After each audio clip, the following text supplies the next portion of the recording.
The European Union is now preparing to slap tariffs on nearly 1,200 Boeing jets if current trade talks with the U.S. fall apart. This bold move could escalate an already heated transatlantic trade dispute and put one of America's biggest exporters right in the crosshairs.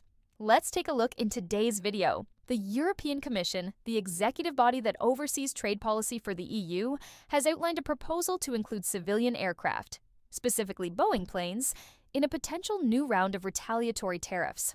The proposal targets around $120 billion worth of annual U.S. imports and prominently features Boeing aircraft that European airlines and leasing firms have already ordered.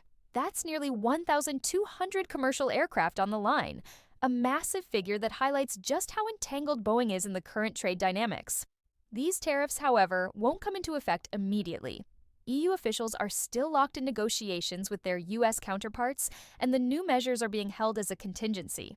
If those discussions don't yield progress, and that's looking increasingly possible, then these tariffs could be approved by a weighted majority of EU member states and go into effect soon after. So, how did we get here? Back in early April, U.S. President Donald Trump imposed an initial 20% tariff on nearly all EU exports to the U.S. as part of what he called reciprocal measures. A week later, that was lowered to 10%, and a 90-day window for talks was established. That window, it's set to expire on July 8th. During this time, the EU suspended retaliatory tariffs on $25 billion worth of U.S. goods to help negotiations proceed, but separate 25% tariffs on EU steel, aluminum, and vehicles have remained in place. According to Trading Economics, the EU imported $20 billion worth of aircraft and parts from the U.S. in 2024. No surprise, then, that Boeing and the U.S. aviation sector are an obvious target if the talks fail. EU Trade Commissioner Maroš Šefčovič, who is leading these discussions, told the European Parliament that while a negotiated solution remains the preferred outcome, Europe is preparing for the worst. Quoting Šefčovič directly, "If our talks with the U.S. do not yield the necessary results, we will be ready for the alternative, with the aim of restoring a level playing field.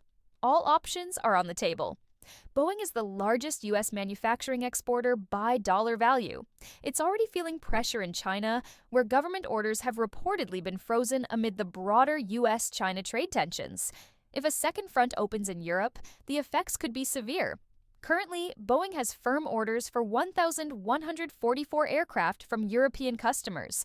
That's over $170 billion in list value.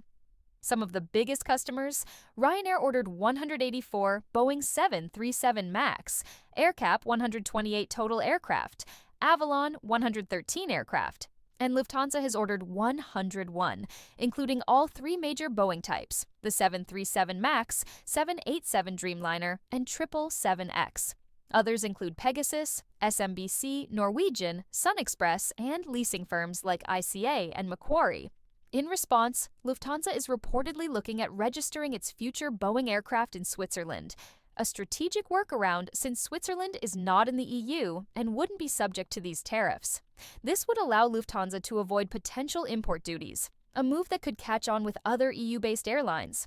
Michael O'Leary, CEO of Ryanair, has been particularly blunt. He's warned that Ryanair could delay or even cancel its Boeing orders if tariffs go through.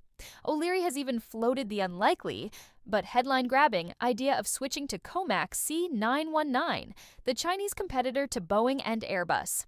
And what about Boeing? The company is now actively lobbying the Trump administration, trying to carve out exemptions for commercial aircraft to avoid being swept up in the trade war.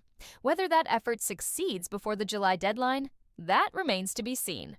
So, what do you think? Should Boeing aircraft be caught up in this tariff dispute? Is Europe right to retaliate? Or should aviation be left out of politics? Leave a comment below. Thank you.